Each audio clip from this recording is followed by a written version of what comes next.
pretty much through just basic repetition over and over again in that course.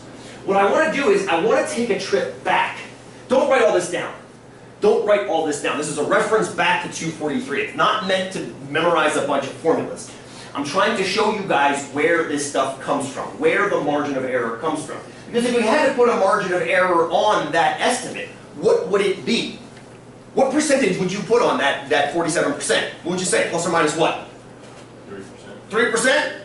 Why 3? That's actually a very common margin of error in a lot of Gallup polls. 3%. Why'd you go to 3%, Alan? It was only 3% away from 50. Oh, okay, so it was only 3% away from 50. So since that's the difference between it and the coin flip, use that as a good vote. Anybody say something different than 3%? Please, Well, Carly. You say 5% or something like that, so then it goes above 50%. Maybe we say 5% to give it some more wiggle room. Good. I like that too. I like that too. Goes above 50% then. With the standard deviations for Now that, thank you for that. Which technically would be 16 if you divided it by 10, 16% if you divided it by 10. Because we were setting up those in sets of 10, remember, Linda? What I then did was threw away all those sets of 10 and washed them all into one big group. So we can ignore those one-bar stats for now just because we didn't group them in. We're not doing this analysis in groups of 10, but yet in one sample of 340. Is that fair? Which makes the standard deviation trickier because now we have to tie the standard deviation to a percentage and not an average, which does make it more interesting. So hold that thought until we get into testing averages on Thursday, if you don't mind. So you gotta vote for 3 or vote for 5. Anybody like, what the hell? I don't know. Good! Good! Because right now it's like, it seems kind of weird to just pull a percentage just because, suppose we didn't have the 50% comparator, right? Suppose we were actually trying to estimate something we didn't have a reference point for. Well, the 3%, we couldn't have that because we wouldn't have that reference. And as far as 5%, that might not exist either, right, Carly? Because you were comparing it to 50% as well. So a good question is, how do we actually come up with a proper margin of error? And doesn't it seem like it shouldn't be arbitrary? Doesn't it seem like it should be calculable? Like we're just going to put numbers into something and get a margin of error? Ah, yes, I think that makes perfect sense. So let's figure that out. Let's figure that out. Now, you might have remembered something about 243 as we were taking care of our data over here. For example, we did a number of trials, which we often call N, and then we kept track of a number of successes, which we sometimes call X, number of successes. We were doing this as early as last week, or as recent as last week. Think back to 243. Was there any other time in 243 when you would run a trial a bunch of times and then see how many times you got success on trials? yes. What? Give me an example, or give me the name of what you're thinking about, Veronica. The binomial. The binomial! The chickens, Maximus Crocs, I mean salmonella cases in test tubes. You check to see if something has a characteristic or doesn't have a characteristic. Binomial. Perfect. This fits the bill for binomial. Because you split a coin, and one of two things is going to happen. It's either going to come up heads or tails. Heads or tails. So it seems like this is almost case in point of the binomial distribution. Very, very nice. Very, very nice. Let's go back and take a look at that from yesteryear. Here we go. Now, I didn't emphasize this very much in my classes at all. Is there a pointer on this thing? That doesn't matter. I didn't emphasize these formulas very much at all in my 243 classes. We use technology to generate this. Donna may have hit them more than I did as far as formulas go. But when you have a binomial distribution, when you've got a binomial, there's a really slick formula for the average and a really slick formula for the standard deviation. Now, not every distribution has slick averages. In general, distributions don't have slick averages. You're just collecting random data and then putting it into a histogram and looking at it. You can't force distributions onto them. But sometimes, if they fall into that distribution, then you can utilize that. The average number in a binomial is equal to the number of trials times the chance of success. You guys actually figured, at least in my 243 class, you figured this out on your own while we were analyzing my chicken flock. The chance of a girl, when I'm told she's a girl, is 90%. If you multiply the size of your flock times 90%, that tells you on average how many girls you have. You guys figured this out about 4 weeks ago. You've since forgotten it. That's totally fine. It's totally fine. You've since forgotten that you did it. But that, you figured out. This you did not, and I don't expect anybody to ever figure it out. If you want to know why it works, I've got a 3-page proof on that Richmond page. You can read more than you can dive into if you want to. You also don't have to. You can just let it go. What I want you to do now is I want you to look at how that relates to sampling when you look at the binomial distribution. So for example, this is what you guys just calculated. As far as the sample percentage of the time, we got heads on our spins. Do you see how we took our x and divided it by our n? That's what we did. 160 heads out of 340 spins. And we called that p hat. This p, how is p hat related to p without a hat? What's the difference? Besides the fact that there's no hat. What does the hat signify? Good! Sample proportion, thank you guys. Yes, P, the hat makes it a sample proportion. Why? I don't know. Somebody decided to put a hat on it. I had a bunch of nurses in my class years ago that used to chuckle every time I said P hat. How's so funny? Apparently, there's a thing called a P hat in hospitals. It's not actually called a P hat, but the nurses call it that. So it's like a little pilgrim's hat. And you put it on the toilet, and it catches pee. And then it measures how much pee you peed. Called a P hat. And then you wear one in class. Every time I mentioned it, one in class I had to wear it. Wasn't used well. So wait, P hat, x divided by n. Do you see mathematically how that is related to that? Mathematically. Line up pieces and see how they're related. Can you see it? You see similarities in variables. Give me a variable that's similar. Similar variable. Well, we just mentioned one. P hat, P. N. Good. N. Now, n up here is generally talked about as a sample size, and so is this n down here. Now, this x is a little bit different.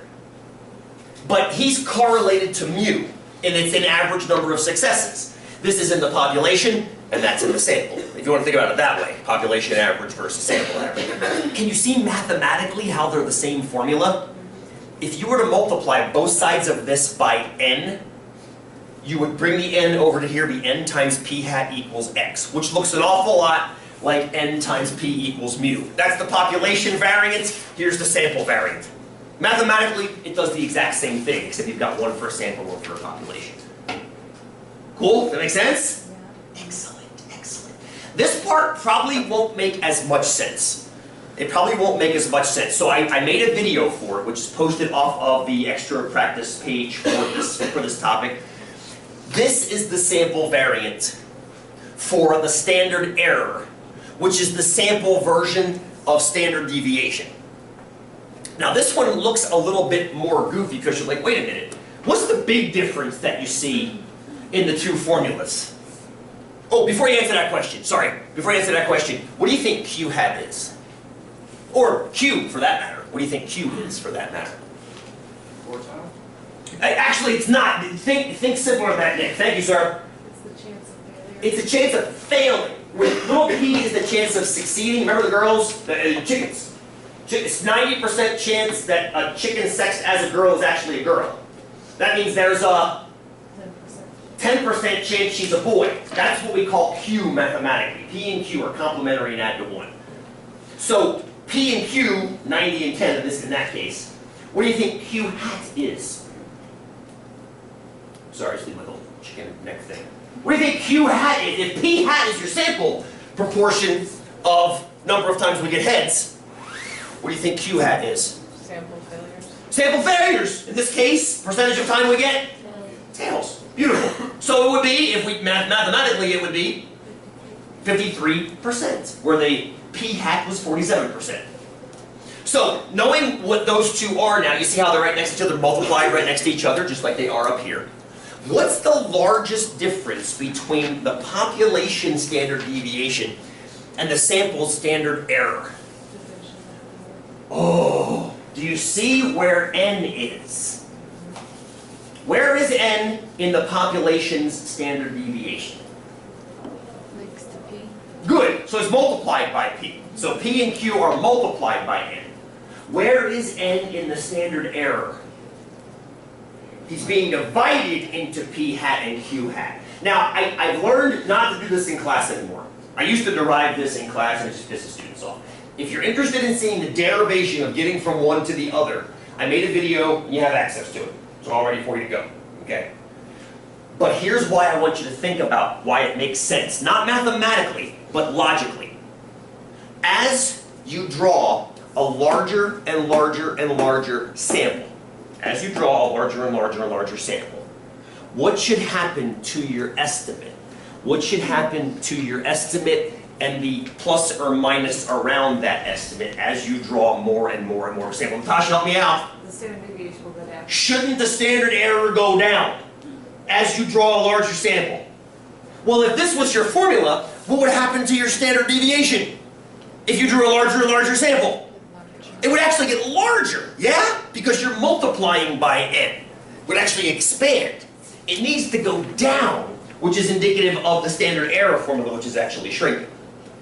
So, real quick, why this one, why it makes sense in the population for it to go up, why it makes sense in the population for it to go up. The standard deviation should get larger as your sample gets larger for what Veronica said. You mentioned outliers before, yes? If you flip a coin 2 times, that'll help that, 1 time, 1 time. What can happen as far as heads and tails flipping a coin? You either get heads or you get tails. Those are the outcomes, right? So no heads or 1 head. Flip a coin twice. What can you get? On each flip. So how many heads could you get all together? 2 or? You see how we increase the number of outcomes when we increase the number of flips? What if you flip a coin 5 times? What can happen as far as number of heads goes? 2 to the 5th power. Oh, that's the total number of outcomes, thank you, sir. Yes, 2 to the 5th would be the total number of outcomes. Beautiful, 32. But as far as number of heads goes, what's the least number of heads you might get? 0. What's the most number? 5, and everything in between, yes? Now those 32 you speak of, Nick, are within that 5. Or within that 6, actually. 0, 1, 2, 3, 4, 5. So doesn't it make sense this has to get bigger as n gets bigger in the population? Because you're allowing for more possibilities. Therefore, the spread is going to be greater, with the outliers taking up the outside, Veronica, that you mentioned, but also the center taking up the center. So it has to be a spread in the population. But remember, the difference between the population and what you're trying to estimate. You're not trying to estimate the whole population down here. You're only trying to estimate what part of the population. Right, the sample's average. So in other words, the larger a sample you draw, shouldn't you get a better estimate of that average? And that mathematically takes care of that for us. Yay. This is what you guys were calculating the very last couple days in 243 with the funny dice.